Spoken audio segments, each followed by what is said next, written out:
Hello everybody, welcome to Bad Big Games, where we talk about all things E3. Today, finally, we've gotten to the Nintendo E3 Direct. I'm going to talk about my things I liked, the things I didn't, and we're going to slap a grade on this. So with all that said, with all that out of the way, Future Joe, let's start the show.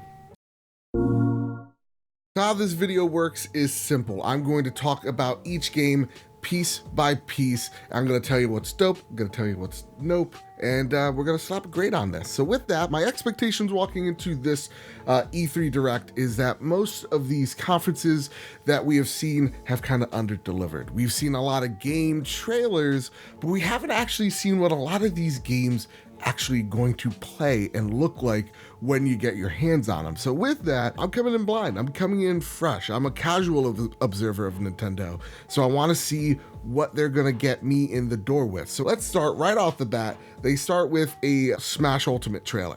And just like all Smash Ultimate trailers, man, all of them are really awesome. And this reveal is Hero from Dragon Quest XI and all of his Echo Fighters. Cool. I'm not a Dragon Quest guy, but I love to see some JRPG representation in Super Smash Bros. So I thought that was pretty awesome. And then Dragon Quest XI then gets another trailer for its game that's coming out in September 27th. Now, the cool thing about the first two trailers is not only did we see a cool cinematic, we also saw how this game is going to run and these games are going to be played. And it's a common theme as we enter Luigi's Mansion. So we're running with two dopes so far. I'm liking this intro, but hey, just like the Microsoft conference, I liked it in the beginning. Let's see if it starts to drag. Luigi's Mansion 3 starts, and it's going to get a 2019 release date. Still no hard release date, but you see gameplay, you see what this game's going to play like. I love the original Luigi's Mansion. I didn't get to play the sequel because I didn't have a DS at the time, or 3DS. I'm excited to jump back into this game. It's a day one purchase for me. It's a dope. Next, we get Legend of Zelda Link's Awakening. Again, we see another trailer. We see a lot of gameplay. You know exactly what this game is going to look like. This looks like a great Legend of Zelda on the go, on the Switch, and it's coming out September 20th. Dope. We also get a Dark Crystal game. I almost forgot about that. That's my first nay. I'm not a big Dark Crystal guy. It's also, this is a Netflix game, and it's for the Dark Crystal TV show. It's still strange we don't have Netflix on the Nintendo Switch itself, but whatever, it is what it is. We have a Trials of Mana and a Mana collection. The Mana collection is ready today. Go pick it up if you're interested in the Mana games. I'm not. I've never played them. I'm not going to touch them, but that doesn't mean a yay or a nay. I'm just indifferent entirely because I want to be fair. We get to The Witcher 3. When this game was revealed, I was like, holy shit, all the leaks, all the rumors. It was right. Witcher 3 is coming on the Switch, which is dope because this game is a this generation game. It's a huge game, and it being able to be played on the go and at home, that's a huge feat. But is this game going to look any good? Probably not, but it's cool that Nintendo gets something. I just hope it's priced fairly because I know I bought the Witcher 3 Complete Edition on a PSN sale for $15, so let's hope they price it somewhat correctly. I wouldn't mind if it's like $40, but if it's 60, yikes. Then we get Fire Emblem Three Houses. This comes out July 26th. I'm a big Fire Emblems fan. This is dope, though I don't think we got to see any gameplay of this as well. Witcher 3 and Fire Emblem, we didn't really see much of.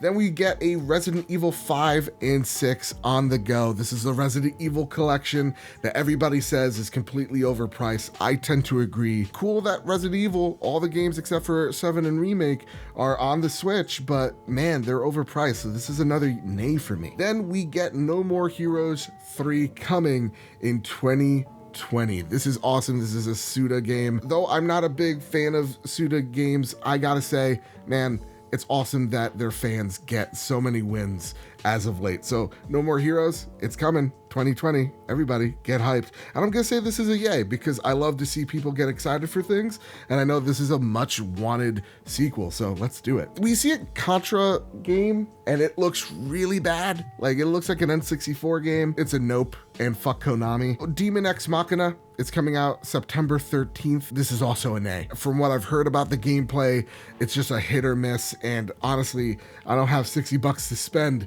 in September, man. All these games are coming out in September.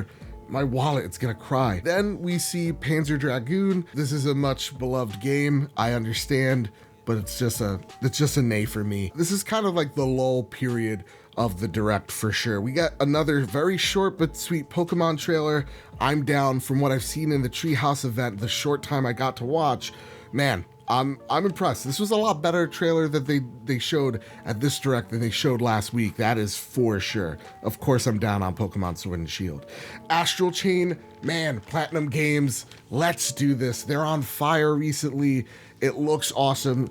August 30th. That's a dope. So we got 2 dopes in a row. We got Empire of Sin. This game comes out in 2020. This is a Romero Games game. This is a mob isometric shooter. So Romero Games, he's one of the original creators of Doom, and to see him take an isometric game out for a spin, that's really awesome. That's a dope for me. And I love mobsters in that area. So yeah, no, it's awesome. It's dope. Marvel Ultimate Alliance. This was such a better trailer. This is, I think, the best trailer they've shown for this game. I'm on board. Magneto's voice actor, fantastic. I really thought that was Ian McKellen for a good few seconds. Fantastic. Also, voice actor of Miles is a voice actor of Miles in all the TV shows, and I believe also Spider-Man PS4. So awesome.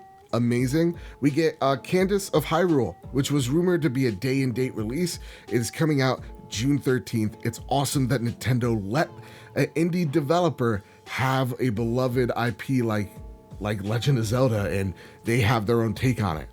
Dope. Again, saw gameplay. Mario and Sonic at the Olympics. It's a nope, but we saw gameplay, so it is what it is. Animal Crossing, for all you nerds out there, all right, you ready? March 20th, 2020. I'll be joining you, don't worry. Saw gameplay, it looks cute, it looks adorable. It's literally Animal Crossing Castaway. So I want to see a Wilson character in the game. I want to see a volleyball I talk to.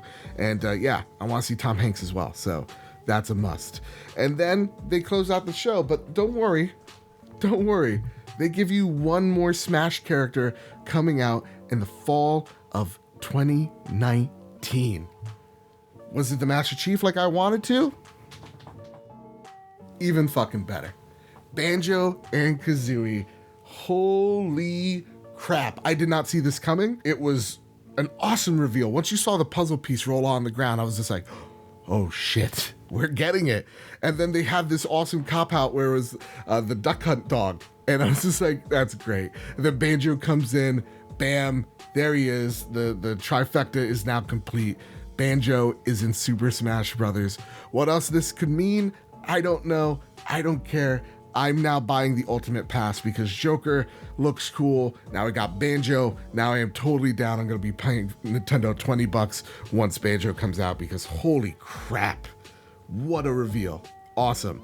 And then they go, whoa. Before you leave, we got one more thing. And then it zooms out. We are entering this cave and it looks like Breath of the Wild. And we're like, oh shit. Holy crap. We have this weird ooze monster. And I'm just like, are we gonna, maybe this is a Majora's Mask because that's my favorite Zelda. And I was just like, holy crap. No, still Breath of the Wild universe. This weird mummy of Ganon just turns its head and it looks like we're gonna be fighting some type of undead nightmare situation scenario in Breath of the Wild. So yeah, it looks like it's going to be the same map, but probably decrepit, broken down, and demons popping up all over the place. It looks awesome. No gameplay, of course, but we've played Breath of the Wild. We can assume what the gameplay is going to be like.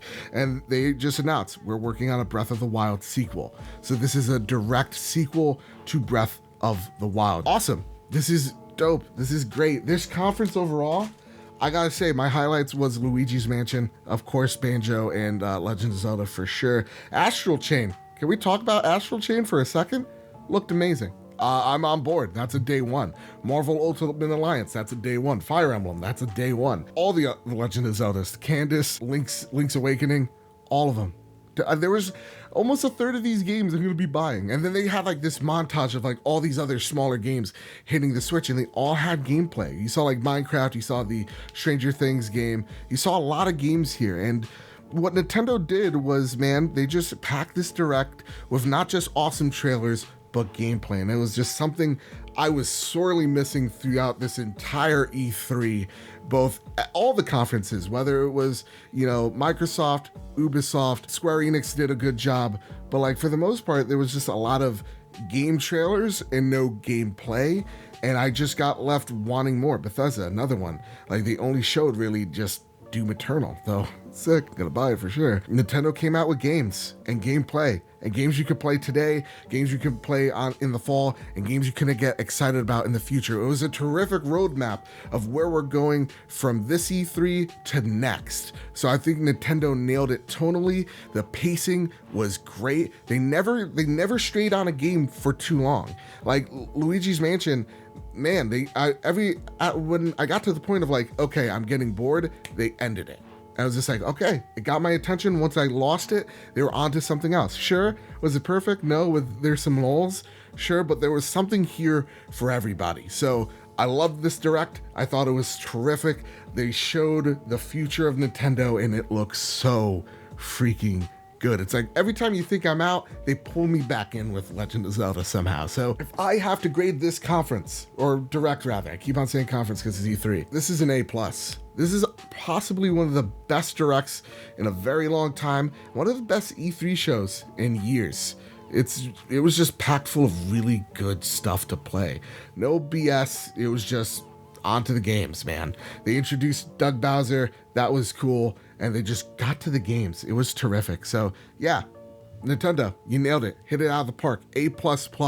Fantastic. I want to know what you guys and gals thought of the conference down below. Did you love it? Did you hate it? What games are you excited for, not excited for? Let me know in the comment section down below. There are no wrong answers because here at Bad Bit Games, it's all about the conversation. So if you like E3 coverage like this, news, reviews, unboxings, reveals, a PlayStation podcast called The Trophy Room, then please hit like, share, subscribe. It helps me out, shows me that you care, builds this big, beautiful family that I call home. So with all that said, with all that out of the way, everybody keep your wits about you and have a nice one.